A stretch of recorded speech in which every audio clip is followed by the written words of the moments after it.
국민이라면 어느 나라 국민이든 그 나라의 국민은 그 나라에서 제정한 헌법에 국민이 수행해야 될 의무와 권리가 있습니다.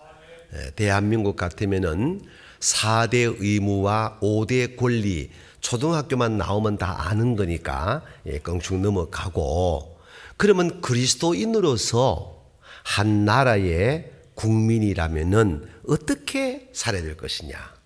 그래서 그리스도인으로서의 한 나라의 국민은 이중적 책무가 주어집니다. 그 하나는 그리스도인으로서 천국의 국민으로서의 의무와 권리가 주어지고, 동시에 땅에 사는 날에는 땅에 속한 나라의 국민으로서의 의무와 권리를 수행하게 되는 겁니다. 그런데 그리스도인으로서의 그 나라와 땅의 나라의 국민으로서의 의무를 제대로 수행하려면은 때때로 충돌할 수밖에 없는 사안들이 있게 되어지는데, 오늘 이 말씀을 잘 들으셔야 돼요. 절대로 충돌하지 아니하는 그 원리가 하나임을 깨닫기를 축복합니다. 이 부분에서 예수님께서는 마태복음 6장 33절 말씀에서 너희는 먼저 그의 나라와 그의 의를 구하라. 아멘. 그리하면 이 모든 것을 더해 주시리라. 아멘. 이 말씀은 그리스도인이라면은 그분의 의와 그분의 나라를 위하여 먼저 그리스도인으로서의 의무를 수행하고 그 나라 백성으로서의 권리를 향유할 수 있는 원리가 주어져 있는 겁니다. 그런데 그리스도인으로서 그의 나라와 그의 의, 예수 그리스도의 나라와 예수 그리스도의 의, 하나님의 나라와 하나님의 의를 우리가 실천하게 되어지면은 땅의 나라의 국민으로서의 의무와 권리 수행에 충돌하지 않겠느냐라고 생각할 수가 있지만 전혀 그렇지 않습니다. 이 마태복음 6장 33절이 왜 중요하냐면은 그리스도인으로서 그 나라와 그의 의를 구하는 이 그리스도인으로서의 의무와 권리를 바르게 수행하는 사람이라면은 당연히 이 땅의 한 나라의 국민으로서의 의무도 바르게 수행할 수가 있고 권리도 바르게 행사할 수가 있다. 아멘. 다시 말씀을 드리면은 예수 그리스도께서 그 나라의 백성으로서 그 나라의 백성으로의 의무와 권리를 바르게 수행하는 구체적 개념으로 말씀한 것이 뭐냐면은 마태복음 5장의 산상보훈인데, 그 말씀 가운데서도 5장 13절, 14절, 15절, 16절의 내용을 보면은 그 구체적 개념으로 그의 나라와 그의 의를 구하는 그리스도인의 삶의 내용이 그림처럼 그려져 있는데, 그 첫 번째가 소금으로서의 삶이고 두 번째가 빛으로서의 삶이라는 겁니다. 소금은 부패하지 않게 하기 위한 것이고, 빛은 어둠에 있는 사람들에게 밝은 빛을 비추어 주므로 그들로 하여금 빛 가운데 살게 하는 사명이 그리스도인의 사명인 줄로 믿습니다. 그렇다면은 그리스도인으로서의 그 나라의 의와 그 나라의 의를 위해 사는 그리스도인이라면은 소금과 빛으로서의 삶을 이 땅에서 살게 되어지는데, 주님 뭐라 했습니까? 너희는 하늘의 소금이라 하늘의 빛이라 하지 아니하고 어디의 소금이라? 세상의 소금이라. 어디의 빛이라? 세상의 빛이라 이랬단 말입니다.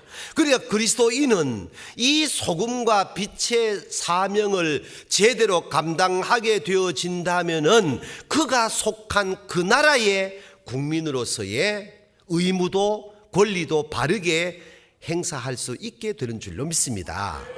대한민국 국민이라면은 국방의 의무와 납세의 의무와 교육의 의무와 근로의 의무라는 것이 주어지는 겁니다. 그리스도인으로서의 소금과 빛으로서의 삶을 정당하게 바르게 산다면은 어찌 기피할 수가 있으며 국방의 의무를 어찌 탈세할 수 있으며 안 된다는 얘기입니다. 그러므로 그 나라의 백성으로 그 나라 국민으로서의 의무를 충실하게 수행하는 내용이 소금과 빛으로의 삶이라면은 그 삶을 살아가는 이 땅에서 그리스도인은 자연스럽게 한 나라의 한 국가의 국민으로서 법이 정한 의무와 권리를 바르게 행사할 수 있다 이 말입니다. 할렐루야. 구체적 경험을 더 설명을 드리면은, 교회 오면은 목사요, 장로요, 집사요, 성실한 그리스도인인데 그가 정치판에 들어가게 되어지면은 인간적 소욕을 갖게 되어지고 자기의 이익을 위하여 불법하게 되어지고 국회의원의 권리를 이용해 가지고 소득을 챙긴다거나 그가 기업을 경영하게 되어지면은 장로의 사장인데 소금과 빛으로서의 사명을 충실히 수행한다면은 그는 장로가 한 기업을 세워서 경영하게 되어지면은 노동자들을, 사원들을 소중하게 여기고 불법하지 아니하고 정당하게 기업 활동을 한다 이 말입니다. 그렇게 돈을 많이 벌게 되어지면은 법리대로 세금을 납부해야 되는데, 세금 납부하는데 아깝다고 해가지고 장로, 집사, 권사, 기독교인 기업인들이 탈세를 한다면은 납세의 의무를 수행하지 못하게 되는 것이고 그는 그 나라의 국민으로서의 의무를 수행하지 못하게 된다는 얘기입니다. 그러므로 하나님의 나라와 하나님의 의를 먼저 구하는 성도라면은 땅에 속한 나라의 국민으로서의 의무와 권리를 바르게 행사할 수 있다. 아멘. 여기서 진정한 그리스도인의 사명이 주어지는 것입니다. 언제부터인가 언론 보도를 보게 되어지면은 이 나라가 정말 혼돈하다고 너나 없이 들을 수 있는 언론 보도를 우리가 접하게 되어집니다. 우리 교회도 교직에 계시는 선생님들이 많이 계시는데 여러분들이 초등학교 때나 중학교나 고등학교 때 다닐 때의 선생님의 위상과 여러분이 선생님으로서 교육 현장에 있는 오늘의 교육 현장을 비교해 보면은 참 죄송하지만 지금 교육 현장이 정상입니까? 그래서 언론은 막판 장터 같다고 말하게 되어지는 겁니다. 사회 구조가 어떻습니까? 돈이 뭐길래 낳은 부모를 죽이고 세상 것이 뭐길래 자기 낳은 자식을 죽이고 결혼할 때에 100년 가약을 하지만 얼마 지나다가 성질대로 안 된다고 남편을 미워하고 아내를 미워하고 내가 낳은 자식을 버리고 나를 낳아준 부모를 학대하게 되어진 이 세상이 어디 정상입니까? 미쳐 돌아가는 거지. 기독교인 남편이, 기독교인 아내가, 기독교인 부모가, 기독교인 자녀가 가정에서 빛과 소금으로서의 삶을 살지 아니하게 될 때 그가 속하여 있는 이 땅의 국민으로서의 생활이 정상이겠습니까? 정상이 안 되죠. 지금 여기가 좋습니다. 성경은 비교법을 설명하지 않습니다. 성경은 365일 24시간 분초마다 말씀하시는 하나님은 창조법으로 말씀하시는 겁니다. 내게 있는 것이 많든 적든 건강하든 건강치 못하든 많이 배웠든 많이 배우지 못했든 너와 나와 비교하여서 설명하는 것이 아니라 지금 여기가 축복이라 이 말입니다. 이 마음을 가질 때 그리스도인으로 삶의 가치 개념이 세워지는 겁니다. 여기서 나온 게 송명리 씨의 공평하신 하나님입니다. 나 남들 갖고 있는 건강 없습니다. 나는 남들이 갖고 있는 지식도 없습니다. 나는 남들이 갖고 있는 재물도 없습니다. 그러나 남이 갖고 있지 않은 것 갖고 있으니 남이 듣지 못한 것을 듣습니다. 남이 보지 못한 것을 봅니다. 공평하신 하나님이 남이 갖고 있지 않는 것 같게 하셨네. 그 여인은 그리스도인입니다. 그의 나라와 그의 의를 구한다며 주일마다 예배하며 장로, 목사, 집사, 권사라고 온갖 성의를 입고 야단 법석을 떨지만 삶의 장에 들어가게 되어지면은 365일 비교법으로 너와 나의 관계를 디자인하다가 관계 개념이 깨어진다면 거기서 위치 질서가 무너지는 것이요, 역할 질서가 수행되지 못하는 것이요, 관계 질서가 깨어지니 카오스 현상, 혼돈이 오게 되어지고, 그게 뭡니까? 어둠이라는 겁니다. 그래서 지각 있는 그리스도인들은 현재를 걱정하는 것은 너희는 세상의 소금이라, 너희는 세상의 빛이라 했는데 오늘 한국 교회가 오히려 더 부패하고 더 어두워지는데 고민이 된다는 얘기입니다. 이럴 때 우리 교회 인사법이 하나 있지? 시작. 우리는 아니다. 할렐루야. 너희는 세상의 소금이요 너희는 세상의 빛이라. 이 말씀은 마태복음 6장 33절에 너희는 먼저 그의 나라와 그의 의를 구하라. 그리하면 이 모든 것, 의식주 문제를 더하게 하여 주리라. 아멘. 이 땅에서의 모든 것은 그의 나라와 그의 의가 수행될 때 자연스럽게 이루어지는 결과인 줄로 믿습니다. 그러므로 천국의 백성과 땅에 속한 나라의 백성으로서의 국민은 상충하는 것이 아니라 하나다. 아멘. 이 은혜가 저와 여러분의 삶이 되기를 바랍니다. 한때 인터넷을 달구었던 육사교장 김충배 교장 중장의 글이 아직도 우리의 마음에 남아 있지 않습니까? 박정희 소장이 군사혁명이든 쿠데타이든 좌우지간 나라가 뒤죽박죽 되어서 혁명을 일으켜서 집권을 하게 되어집니다. 내 무덤에 침을 뱉어라. 다시 말하면 나 대한민국의 모든 욕은 내가 다 짊어지고 가리라. 그러나 내 후손들에게는 이 처절한 가난만큼은 물려줄 수 없다. 그리고 제일 먼저 출발시킨 게 미국으로 건너가는 겁니다. 원조를 구하기 위해서. 존 F 케네디 대통령은 호텔에서 면회를 신청하는 박정희 소장의 면회를 거절하고 만나주지도 않습니다. 호텔에서 박정희 소장은 이를 악물고 울면서 짐을 싸서 한국으로 돌아왔습니다. 다음 단계가 독일로 원조 요청합니다. 리브케 대통령께서는 박정희 소장에게 원조해 주겠다고 약속하고 1만 4천만 마르크를 지원하면서 동시에 독일의 가장 기늉한 광부와 간호사를 요청합니다. 박정희 대통령은 약속하고 돌아와서 500명 고졸 출신 간호사를 모집합니다. 그런데 4만 6천 명이 신청을 합니다. 그 간호사가 18, 19, 20살짜리 어린 나이에 독일로 건너갑니다. 광산에 들어가서 1000m 내려가서 석탄을 캐내는 광부의 지원에 한국의 젊은이가 건너가서 고생을 합니다. 그렇게 하여서 64년도에 불과 64불, 65불밖에 안 되던 국민소득이 드디어 100불로 올라가게 되어집니다.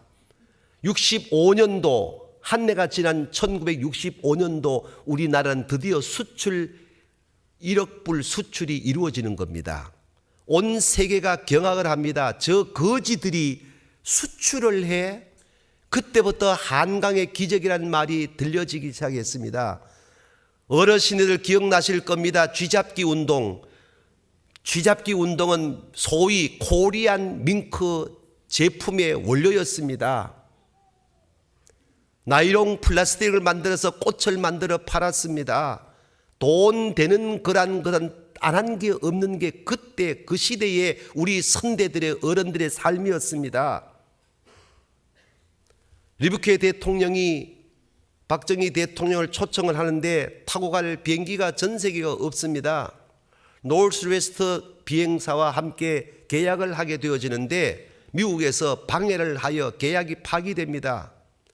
리브케 대통령이 전 세계를 보내주어서 그 비행기를 타고 독일을 갔습니다. 500명 정도 모이는 강당에 광부들과 간호사들이 모였는데 사람이 아니었습니다. 꽃다운 나이의 어린 딸들이 기가 막혔습니다. 애국가를 부르는데 목이 메어 누가 애국가를 불러내겠습니까? 울음바다가 됩니다. 대통령이 말씀을 전하는데 원고가 무슨 필요하겠습니까? 할 말이 없어서 여러분 조금만 참으세요. 여러분 조금만 참으세요. 우리 후손들 위하여 조금만 참으세요. 광부들과 간호사가 쫓아나와서 유경수 여사의 옷자락을 잡고 웁니다. 광부들이 리부케 대통령 앞에 큰 절을 올리면서 간청합니다. 우리나라를 도와주세요. 우리 대통령을 도와주세요. 우리 열심히 일하겠습니다. 숙소로 돌아오는 길에 박 대통령이 하도 우니까 리부케 대통령이 손수건을 꺼내줍니다. 걱정하지 마세요. 도와드리겠습니다. 그렇게 세운 나라가 오늘의 대한민국입니다. 어디까지 왔습니까? 수출 7위국입니다. 무역 8위국입니다. 경제 강국 12위권 안에 들어가 있습니다. 이 나라가 하늘로 뚝 떨어진 나라입니까? 땅에서 솟아오른 나라입니까? 그런데 언제부터인가 이 나라는 청와대를 향하여 너나 없이 삿대질을 해야 되는 시대가 되어버리고 말았습니다. 다음 세대가 어른 세대를 존중하지 않는 시대가 되어버리고 말았습니다. 그리스도인은 그리스도인으로서의 하늘나라 국민답게 살아야 됩니다. 아멘. 하늘나라 국민답게 사는 사람이라면 이 땅에서도 땅의 나라 국민답게 바르게 살게 되어지는 줄로 믿습니다. 하나님께서는 대한민국을 사랑하십니다. 아멘. 결코 하나님이 이 나라 버릴 수가 없습니다. 버릴 수 없는 이유가 있습니다. 이 땅의 그리스도인들이 나라와 민족을 위하여 기도했고 순교했고 나라 위하여 산화해 갔기 때문입니다. 예배전 동영상 보셨잖아요. 나라를 세운 분들이 다 기독교인들이었습니다. 그분들의 특징은 그 나라와 그의 의를 위하여 의무와 권리를 바르게 행사한 사람들이었습니다. 그들이 대한민국 국민의 한 사람으로 어느 백성 못지않게 앞장서서 나라와 민족을 위하여 순교하고 재단의 제물이 된 사람들이었습니다. 그들의 역사가 있기 때문에 오늘 우리 시대가 있는 줄로 믿습니다. 그렇다면 우리는 지금 어떻게 살아야 될 것이냐 이 말입니다. 언제부터인가 한국교회가 감사가 메말라 버리고 말았습니다. 모든 것이 감사한데 감사가 메말랐습니다. 걸핏하면 원망입니다. 걸핏하면 불평입니다. 도대체 그리스도인 예배 감사가 사막같이 돼 가버리고 말았습니다. 이런 상황에서도 그리스도인은 이래서는 안 됩니다. 감사를 잃으면 안 됩니다. 하나님의 은혜를 잊으면 안 됩니다. 분명한 것은 어제보다 오늘 더 낫습니다. 나은 것을 감사할 줄 알아야 됩니다. 그것이 그의 나라와 그의 의를 추구하는 그리스도인의 삶이고, 그런 그리스도인이라면은 한 나라의 국민으로서도 의무와 권리를 바르게 행사하게 되는 줄로 믿습니다. 어떻게 살아가는 것이 그리스도인으로서의 한 나라 국민으로서의 사명을 바르게 감당하는 것인가? 3번 읽고 마치려고 합니다. 첫째, 같이 읽겠습니다. 시작. 그리스도인으로서 국민은 이타적 삶을 실천해야 합니다. 아멘. 1절 상반절, 그러므로 내가 첫째로 구원하노니 모든 사람을 위하여. 여기서 나오는 것이 저의 목회 철학. 나의 유익을 위한 것이 아니라 너의 유익을 위하여. 예수 그리스도의 삶이 그랬다면은 그리스도를 구주로 고백하는 성도의 삶도 그렇게 살아야 될 줄로 믿습니다. 모든 것은 나의 유익이 아니라 너의 유익을 위하여. 우리는 이타적 삶에 길들여져야 되는 줄로 믿습니다. 조금만 내 마음대로 안 되면 성질 부리고, 내 뜻대로 안 되면 하나님도 보이지 아니하고, 내 말이 먹히지 아니하면 교회를 깡그리 깨부시려고 하는 그런 이기적인 것이 아니라, 나를 희생하고 나를 내려놓고 나를 비우고 예수 그리스도가 세워지는 교회가 되어야 될 줄로 믿습니다. 그 교회가 역사를 만들어가는 거예요. 두 번째 읽겠습니다. 시작. 그리스도인으로서 국민은 나라와 국가 지도자들을 위해 끊임없이 기도해야 합니다. 아멘. 1절, 2절 상반절까지입니다. 그러므로 내가 첫째로 권하노니 모든 사람을 위하여 간구와 기도와 도고와 감사를 하되 임금들과 높은 데 있는 자들을 위하여 기도하라. 아멘. 나라와 민족을 위해서 기도해야 할 절체절명의 사명이 저와 여러분에게 있는 줄로 믿습니다. 너가 잘못하면은 비판하고 정죄하는 것이 아니라 내가 저를 위하여 기도하지 못했구나라는 마음을 가지는 게 그의 나라와 그의 의를 구하는 성도의 삶인 줄로 믿습니다. 그런데 언제부터인가 잘못된 사람을 만나게 되어지면은 비판하고 정죄하고, 그런데 길들여지는 그리스도인이 되어간다면 장래가 없는 것입니다. 오직 하면 예수님께서 말씀했겠습니까? 어찌하여 너의 눈에 들보는 보지 못하고 남의 눈에 티를 보고 말하고 하느냐. 얼마나 안타까워 주님 말씀했겠습니까? 그의 나라와 그의 의를 구하는 성도라면은 모든 허물이 보일지라도 내가 저를 위하여 기도하지 못하기 때문이라고 받아들이는 마음을 가져야 될 줄로 믿습니다. 그러기에 위대한 이스라엘의 지도자 사무엘은 나는, 내 가족은 내 죽을 때까지 너희를 위하여 기도한다 하고 말했습니다. 우리는 기도해야 될 줄로 믿습니다. 잠언 11장 11절 말씀에 성읍은 정직한 자의 축복으로 인하여 진흥하고 악한 자의 입으로 말미암아 무너지니라. 거룩한 그리스도인이 있을 때 교회도 나라도 세워지지만 거룩한 그리스도인이 되지 못하고 명목상 그리스도인이 될 때 교회도 무너지고 나라도 무너지는 것을 우리가 잊어서는 안 된다는 것입니다. 2011년도 뉴욕 할렐루야 대회 강사로 갔을 때 은혜 한인교회에 집사님이 유엔 본부에 근무하고 있었습니다.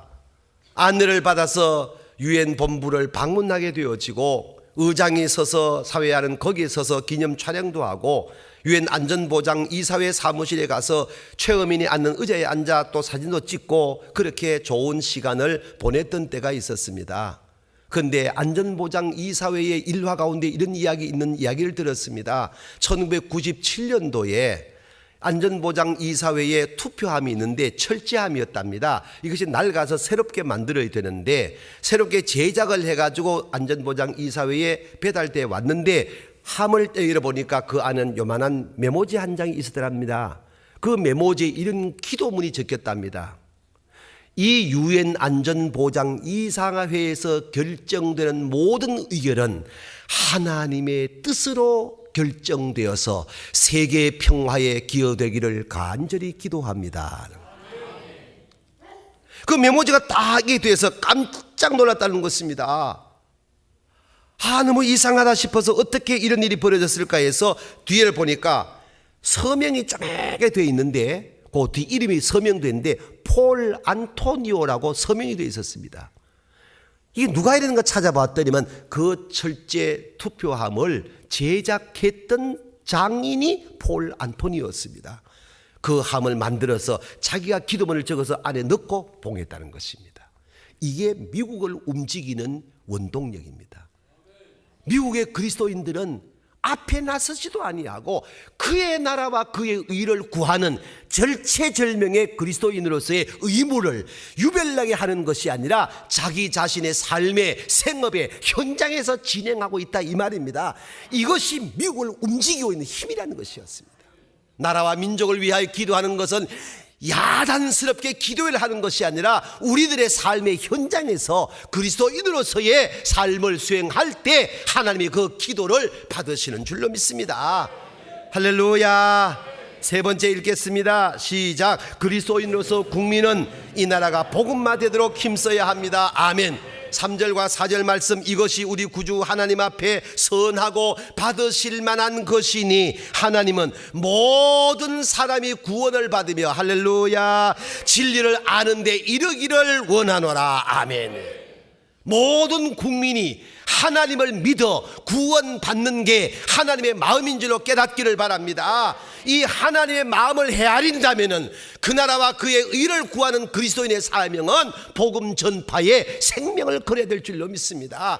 그렇기 때문에 우리 교회가 축복받는 이유는 44명의 선교사를 파송하고 16명을 협력하여 60여 명의 선교사가 세계 5대양 6대주에 나가 있기 때문에 우리는 보내는 선교사로 사명을 감당하고 그들은 보냄받은 선교사로 사명을 감당하여 하나님이 선교한 개인에게 복을 주시고, 아멘, 선교한 가정에 복을 주시고 선교한 교회에 복을 주시고 선교한 나라에 복을 주신다 이 말입니다. 그러니 우리 교회가 복을 받을 수밖에 없다 이 말이며, 우리 교회 교인들 가운데 선교하는 성도의 가정이 복을 받지 않은 가정이 없다는 것입니다.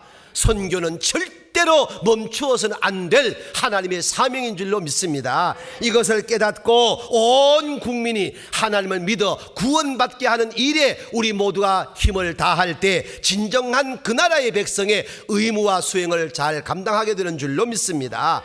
그러니까 우리는 이타적으로 살아야 되고 이기적으로 살아서는 안 된다는 겁니다. 하나님의 나라 위하여 기도해야 된다는 것입니다. 하나님의 백성들이 많아지기 위하여 우리가 힘써 선교하고 노력하고 전도해야 될 줄로 믿습니다. 이것이 기독교인의 국가관입니다. 광복 해방 69년을 맞는 올 2014년에 우리 그리스도인들이 진짜 나라와 민족을 위해서 수행해야 될 것이 무엇인가? 유별난 행동이 아니라 내 삶의 자리에서 그의 나라와 그의 의를 구하는 그리스도인으로서의 의무와 권리를 바르게 행사할 때 대한민국 국민으로서 대한민국 법이 정한 국민의 4대 의무와 5대 권리를 잘 수행하여 우리들 때문에 나라가 번영하게 되어야 할 줄로 믿습니다. 좁히면 포항중앙교회 때문에 포항 땅이 행복해야 되고 포항 때문에 대한민국이 행복해야 된다 이 말입니다. 대한민국이 세계의 제사장 나라가 되어야 될 줄로 믿습니다.